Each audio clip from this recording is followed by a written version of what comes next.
What's up? It's James from the CasualTryHardMTG podcast. Today I have a Dungeons & Dragons Adventures in the Forgotten Realms pre-release pack here.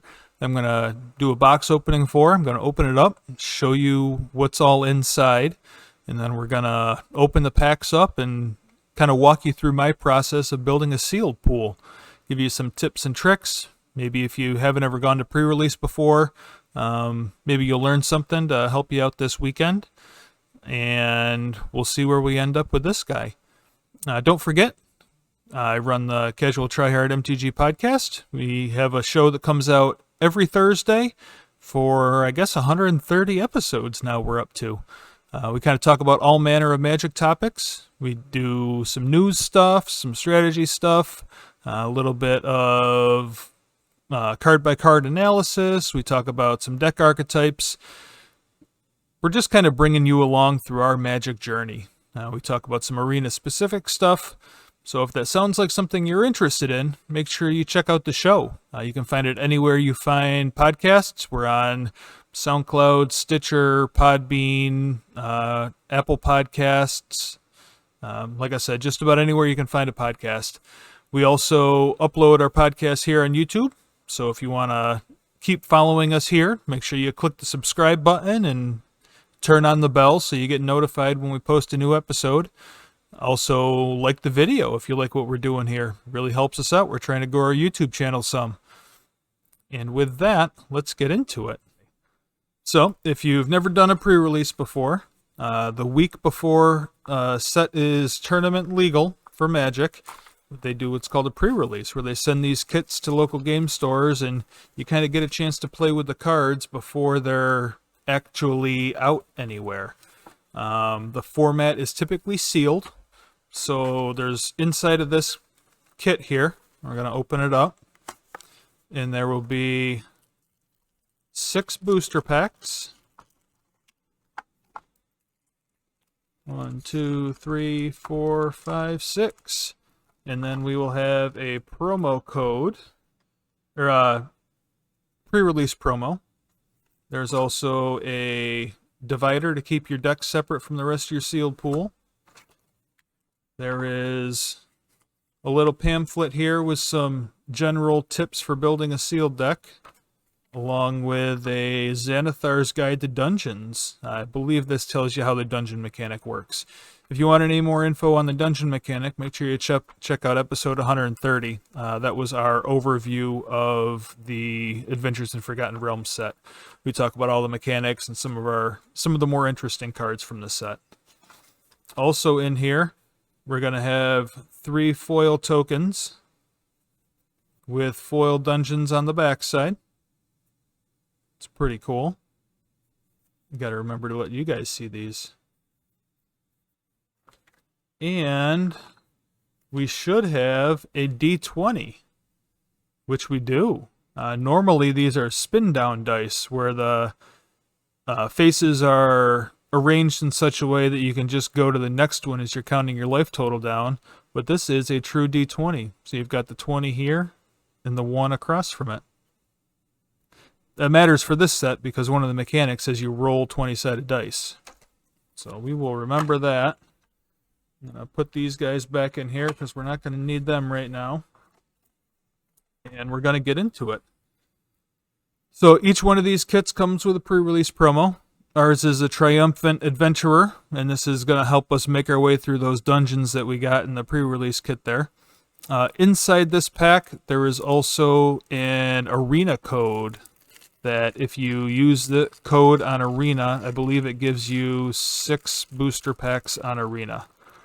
I am going to use that, so I won't show it here on camera. But this is our promo card. We have Triumphant Adventurer. All the pre-release promos are foil, so you can see this is foil. And they all have this date stamp on it here, where it says 2021 with a star. Used to be they would have the actual date over here. They changed it during the last set, so now we get these instead. Let's crack some packs open. Normally when I'm building a sealed pool, what I like to do is arrange the cards by color first. That will help me to decide what cards I have from which colors, and that'll help to determine the colors that my deck ends up being here. So we got a bunch of commons and uncommons to start with. Should be 9 or 10 commons, 3 uncommons, a rare, or something like that. So we got 2, 4, 6, 8, 9 commons. And then we're into uncommons. We got Divine Smite, Reaper's Talisman, and Eccentric Apprentice. And then our rare is the Black Staff of Waterdeep. Ooh, and we got another rare. We got a foil rare in this pack. Foil Hand of Vecna.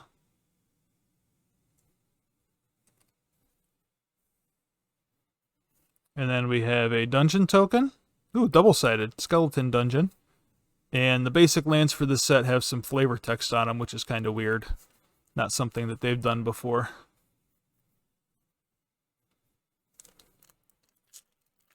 So that Hand of Vecna is actually pretty good and limited, so we'll be sure to include that with whatever build that we make here.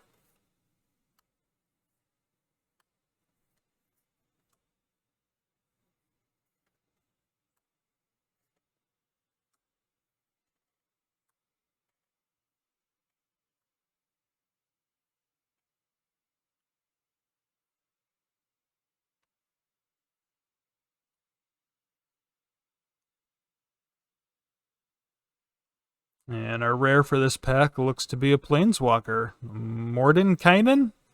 I am not a D&D fan. It's not really my thing, so I apologize if I'm pronouncing this incorrectly.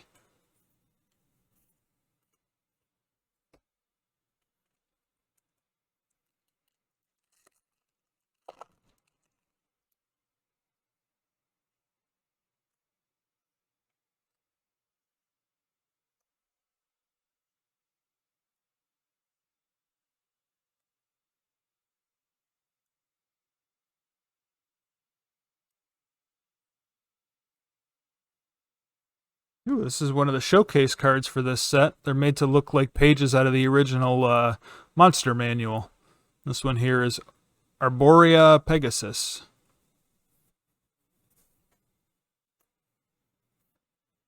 Ooh, 2 in this pack. We also got a Cloister Gargoyle.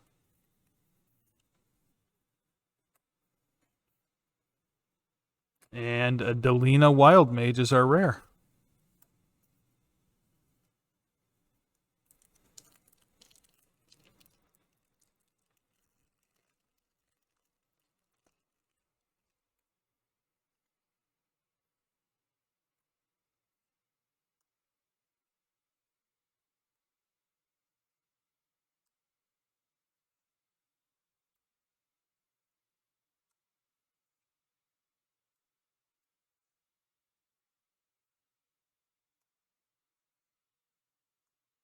All right, this is another chance that we get to talk about a new card for this set. This is Druid class. Now, the classes are enchantments that kind of have a level up mechanic. So when it enters a battlefield, it's going to have this effect. And then at level 2, you can pay the mana to make it level 2 and you'll have this effect. And then you can pay the 3rd mana cost, and then it'll be level 3 and you get the whole thing.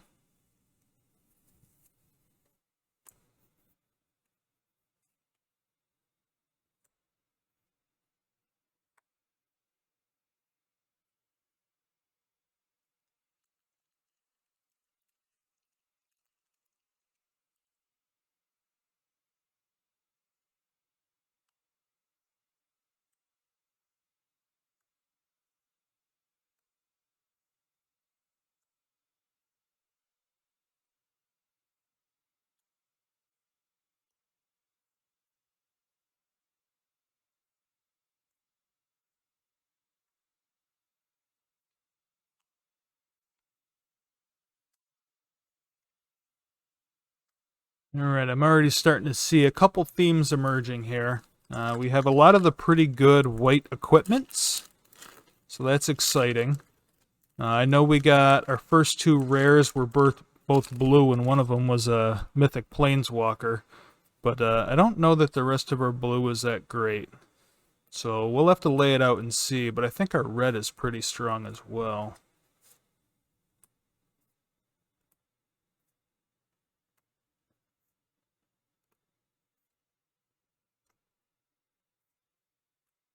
Got a little bit of fixing with Evolving Wilds there. That's always welcome. White Dragon. The Bruenor Battlehammer. That fits in nicely with a red and white equipment deck, doesn't it? The Bruenor is a 2 a red and a white for a 5/3. Each creature I control gets +2/+0 for each equipment attached to it. And you can attach an equipment for free once per turn. Oh yeah, we're definitely red-white. This card is a beating unlimited. Flame Skull. It's a 3 mana for a 3/1 flying, can't block, but when it dies, you exile it and the top card of your library, and until your next turn, you can pick one of those to cast. So I definitely think that we are red-white. I will go back through this blue briefly to make sure I didn't miss something.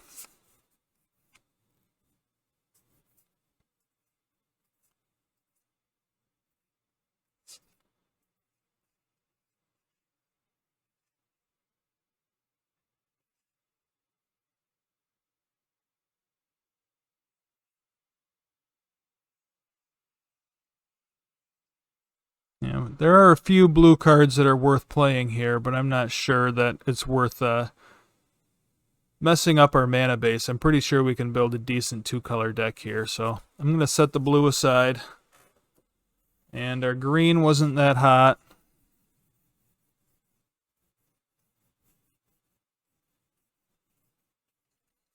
Some role players in there, but nothing that's drawing me towards being green. And I don't really think there was much in black here.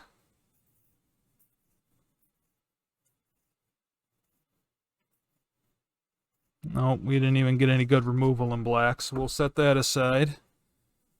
These two red or black and white gold cards aren't going to be played because we're not playing black. Let's go through these artifacts real quick. We will play the Evolving Wilds. We are going to play the Hand of Vecna. I don't think we need 2 spare daggers or a bag of holding or a spiked pit trap. We'll set all that aside as well.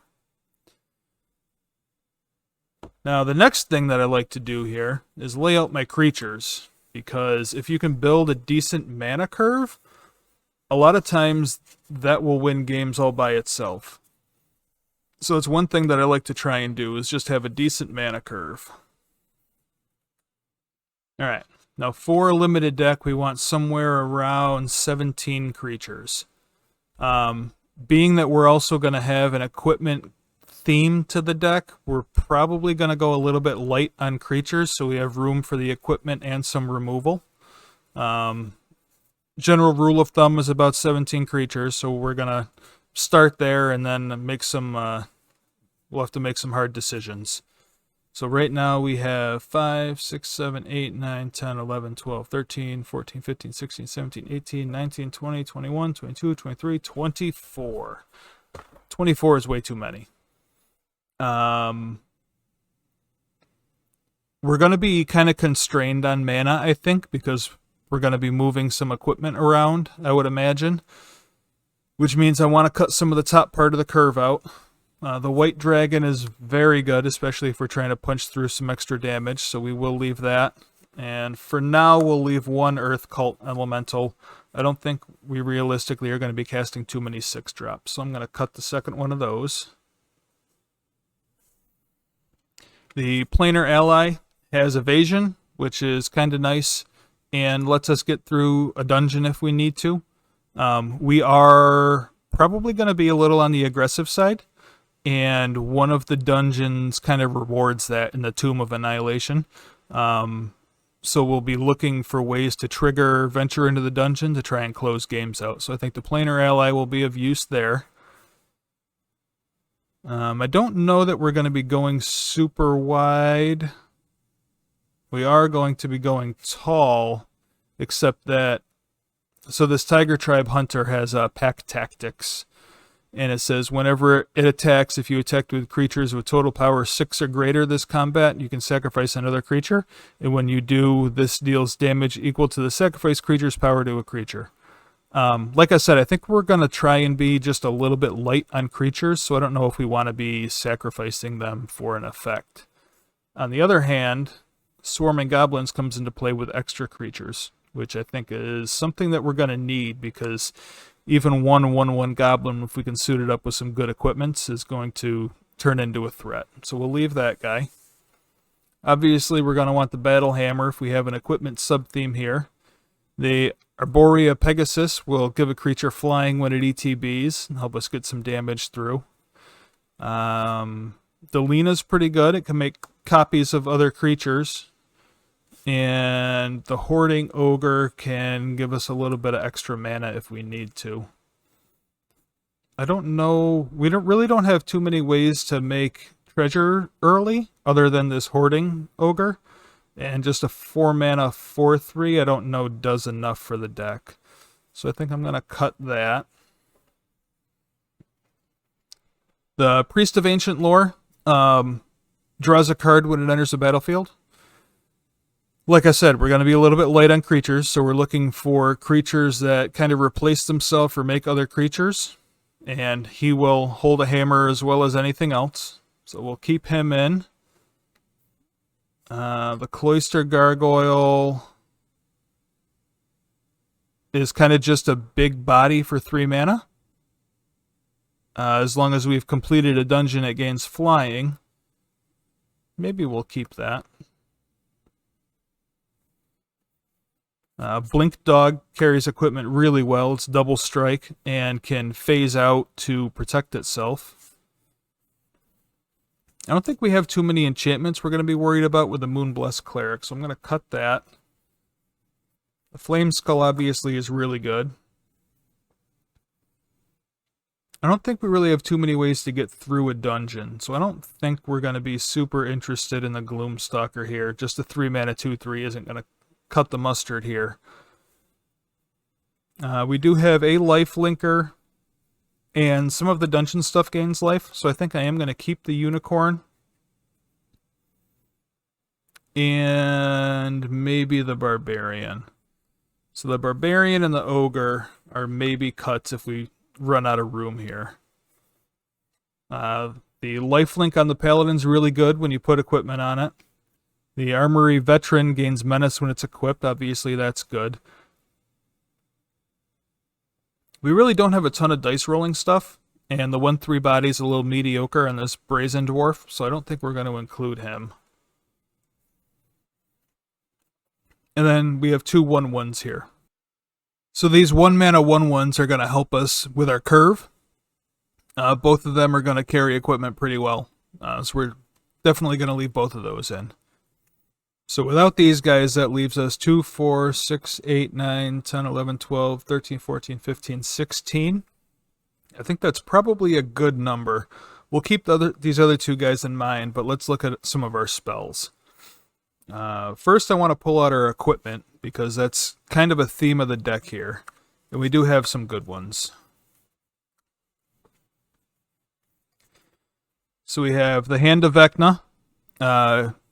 Makes creatures big, equal the number of cards in our hand, so that's pretty good. We also have this Dancing Sword, which gives +2/+1 for a pretty reasonable cost, 2 mana and equip 1, and it dies into a creature. If the creature that the sword was attached to dies, this becomes a creature, which is kind of cool, so we're going to leave that. The Delver's Torch helps us get through some dungeons. We'll leave that. And this +2 mace, +2/+2 is like actually relevant. If we start the game off with a Goblin Javelineer, play this on 2, equip it on 3, that's a reasonable threat with not a whole lot of investment. So we have 4 equipments there. Now we're going to look for some removal. We have Portable Hole. You hear something on watch. Improvised Weaponry. And Dragonfire.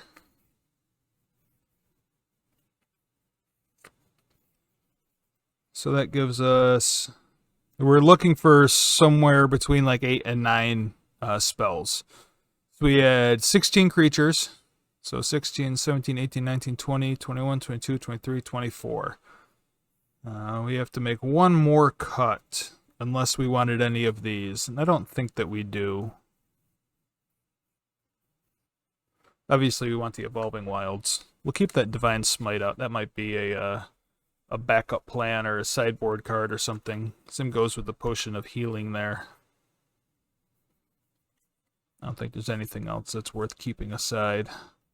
Alright, like I said, I think that we are a little bit more of an aggro deck with a reasonable curve, which means I think we cut this Earth Cult Elemental for our last card, which will give us 1, 2, 3, 4, 5, 6, 7, 8, 9, 10, 11, 12, 13, 14, 15, 16, 17, 18, 19, 20, 21, 22, 23, and 17 lands. That's right where you want to be. Next up is building a mana base. So because we're just a 2-color deck, the mana symbols in the Brunor cancel each other out. So we're going to forget about those for a minute. And the Hand of Vecna has no colored mana symbols in its mana cost. So we're going to set that aside for a minute. And the rest of these cards are going to be what determines our land counts. I'm going to separate them by color here.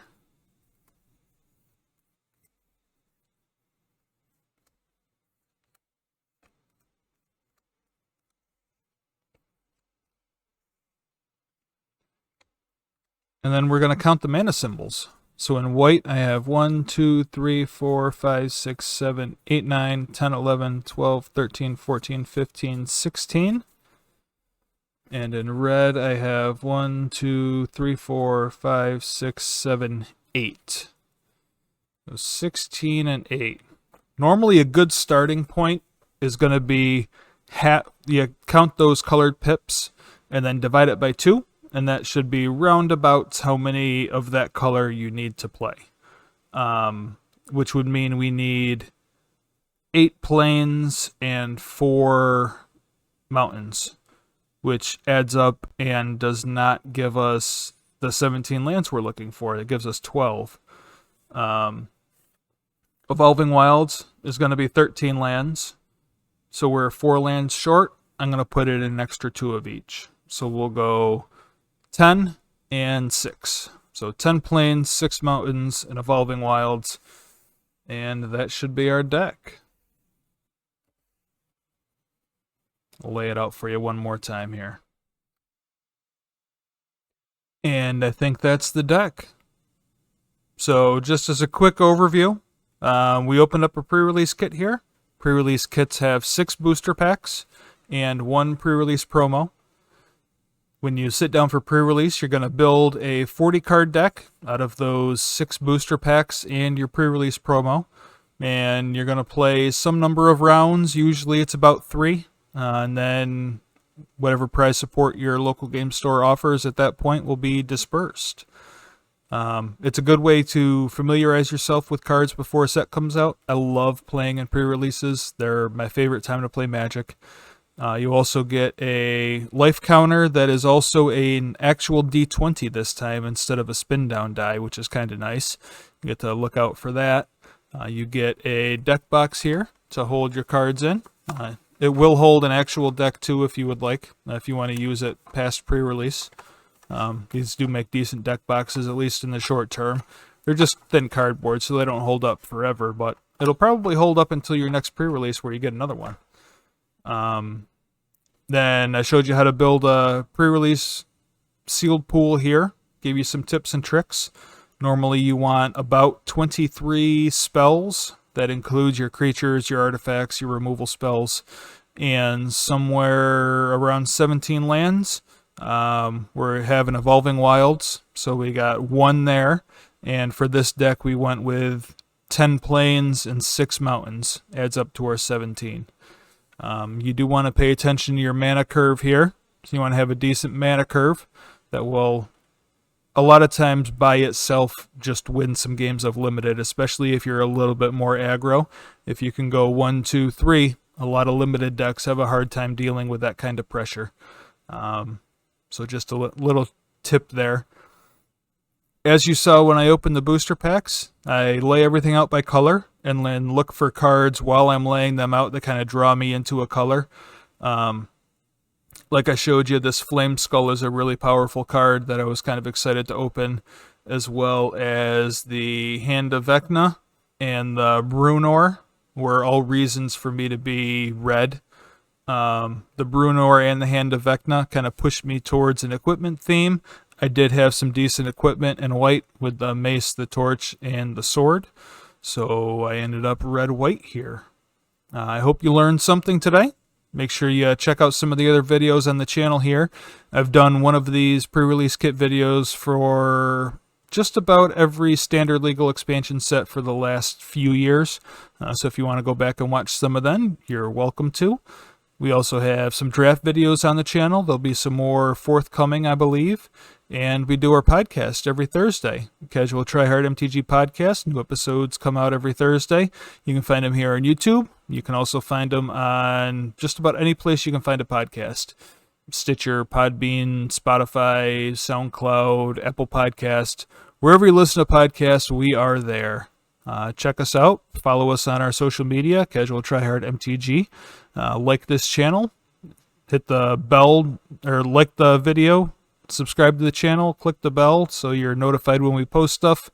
We're trying to grow our channel, so every little bit helps. We would really appreciate it. Thanks, guys. Maybe we'll see you this weekend at pre-release.